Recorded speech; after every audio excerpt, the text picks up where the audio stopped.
Today is a short little episode that I wanted to bring to you about a revelation that God had shown me right after we lost Sam, and it involved Lazarus and a lot of anger.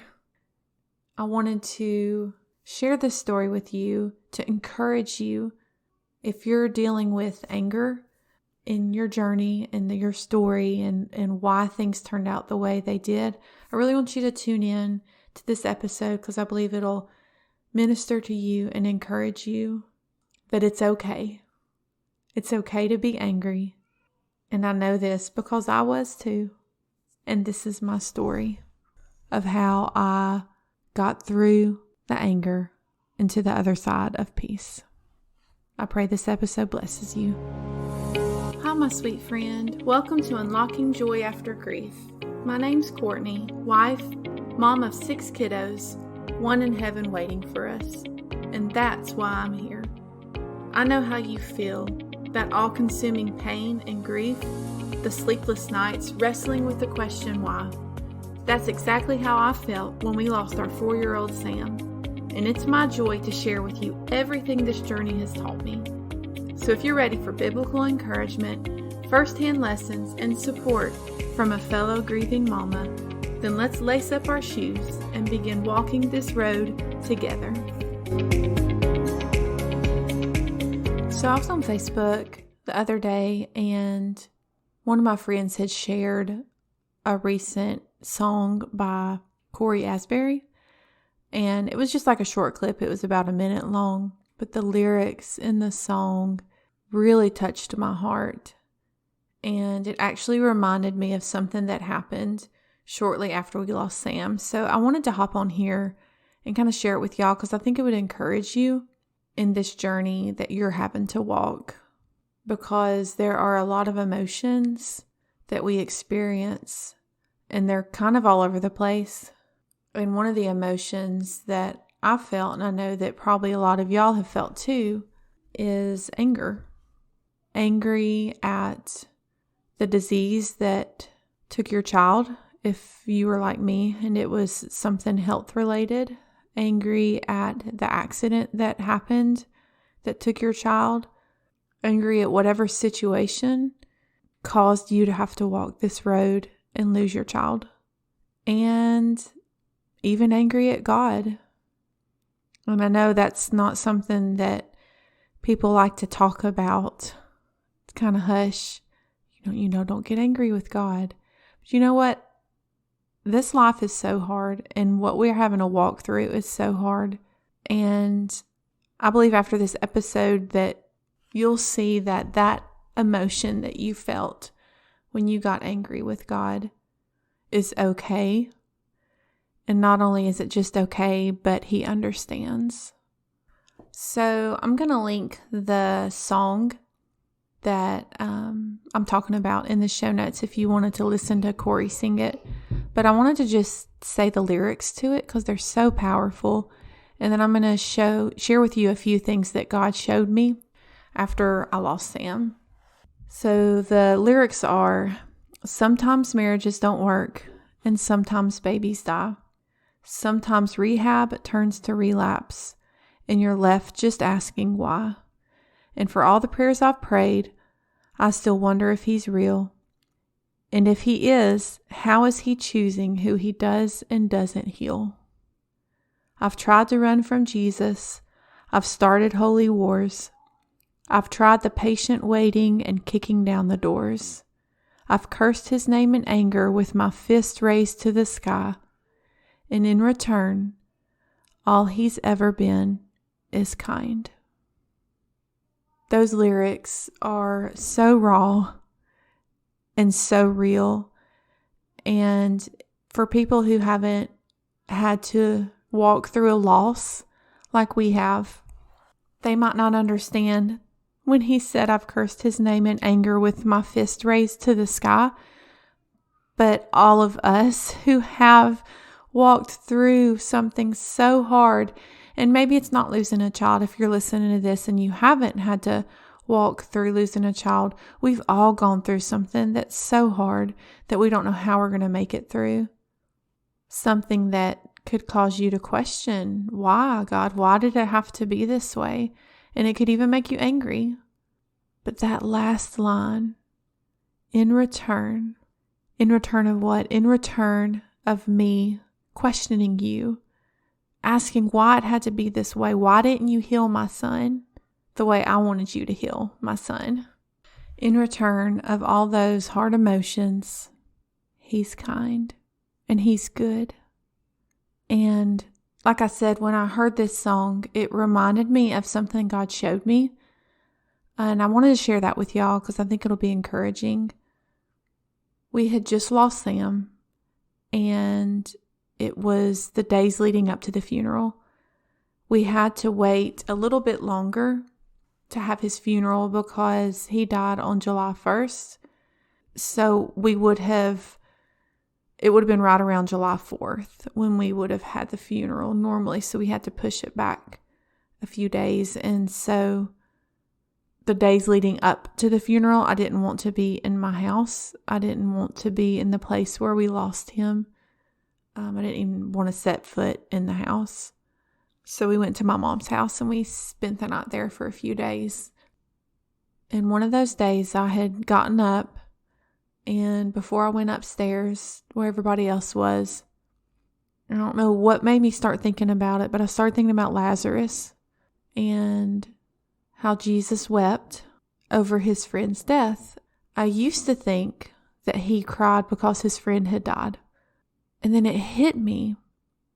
Jesus knew. He knew he was about to go raise his friend up from the dead. He knew that his friend was going to be alive again. So why was he crying? And it hit me. He was crying because his friends were hurting. He was sad because they were sad. He was hurting because they were hurting. Even though he knew he was about to come in and solve all their problems. The reason they were sad, the reason they were crying was because their brother and their friend was dead. But he was about to bring him back to life. And he knew that.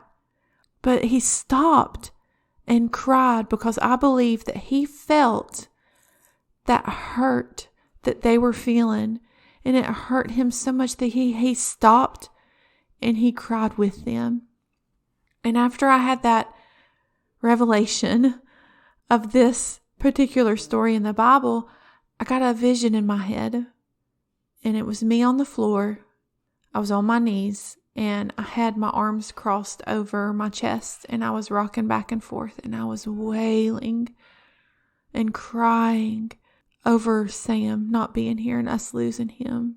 And then kind of like in the movies, it panned out and behind me was Jesus. And he had his arms wrapped around me and he was rocking back and forth with me and he was crying. He wasn't crying because he was like, oh, I made a mistake. This shouldn't have been the way it was. Or, Sam should still be here. He was crying because I was crying. He was hurting because I was hurting. Because this road that I was having to walk had shattered my heart and it hurt him. And so he sat and cried with me. Fast forward a few weeks. If you haven't listened to episode 1, which is my story, before we lost Sam, we were trying to have another baby. And then we lost Sam. And so, of course, that I wasn't even thinking about the possibility of me being pregnant after we lost Sam. But I realized one day that I was late. And so I took the test and it was positive. And I was so overjoyed thinking that I have this life that was given to me in the midst of such deep loss. And then a week after we found out, I lost the baby. The pain that I felt at that moment, because not only did I lose Sam, but I lost this baby as well. And I got mad. And I remember saying to God, you couldn't just let me have this baby. You already took Sam, and now you're taking this baby too. And I was so angry.